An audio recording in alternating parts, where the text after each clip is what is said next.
ఈ నెల 23వ తేదీన వామపక్ష విద్యార్థి సంఘాల ఆధ్వర్యంలో రాష్ట్ర వ్యాప్త బంద్ను జయప్రదం చేయాలని ఎస్ఎఫ్ఐ మెదక్ జిల్లా కార్యదర్శి అజయ్ కుమార్ పిలుపునిచ్చారు.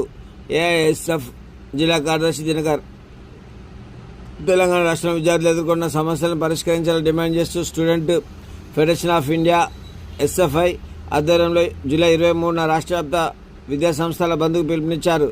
ప్రభుత్వ ప్రైవేటు విద్యా పాఠశాలలు కళాశాలలో విద్యా వ్యవస్థ లోపాలను సరిచేయడానికి విద్యార్థుల హక్కులు కాపాడుకోవడానికి బంద్ను విజయవంతం చేయాలని ఉపాధ్యాయుల తల్లిదండ్రులు విద్యార్థి సంఘాల ప్రజా సంఘాలను కోరారు.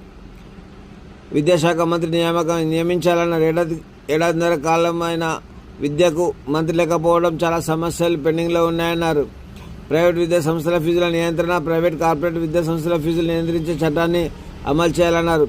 స్కాలర్షిప్లు విడుదల, పెండింగ్లో ఉన్న స్కాలర్షిప్ ఫీజు రియంబర్స్మెంట్ను తక్షణం విడుదల చేయాలన్నారు. విద్యా సంస్థల మౌలిక సదుపాయాలు, ప్రభుత్వ పాఠశాలలు కళాశాల తాగునీరు, శుభ్రమైన టాయిలెట్స్, సరైన భోజన సౌకర్యాలు కల్పించాలన్నారు. ఉపాధ్యాయ నియామకాలు, ఖాళీగా ఉన్న టీచర్లు, ఎంఈఓ డిఈఓ పోస్టులను భర్తీ చేయాలన్నారు. ఉచిత బస్ పాస్, విద్యార్థులకు ఉచిత బస్ పాస్ అందరికీ అందించాలన్నారు. ఎస్ఎఫ్ఐ టౌన్ బాధ్యులు నోముల అజయ్ కుమార్, పిల్ కార్తిక్ తదితరులు పాల్గొన్నారు. అలాగే స్కాలర్షిప్స్, ఫీజు రియంబర్స్మెంట్ లేక విద్యార్థులు దూరమయ్యే పరిస్థితి కనిపిస్తుంది. అలాగే ఏవైతే గురుకుల సమస్యలు, అనేక స్థానిక సమస్యలు అనేది కూడా గురుకులాలలో నెలకొన్న సమస్యలను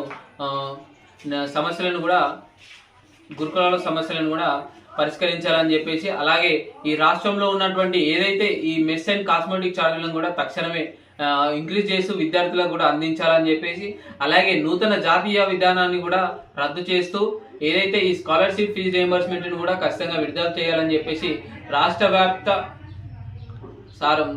వ్యాప్త వామపక్ష విద్యార్థి సంఘాల బంద్ను కూడా విజయవంతం చేయాలని చెప్పేసి ఎస్ఎఫ్ఐ మెదక్ జిల్లా కమిటీ తరఫున కూడా తెలియజేస్తుంది.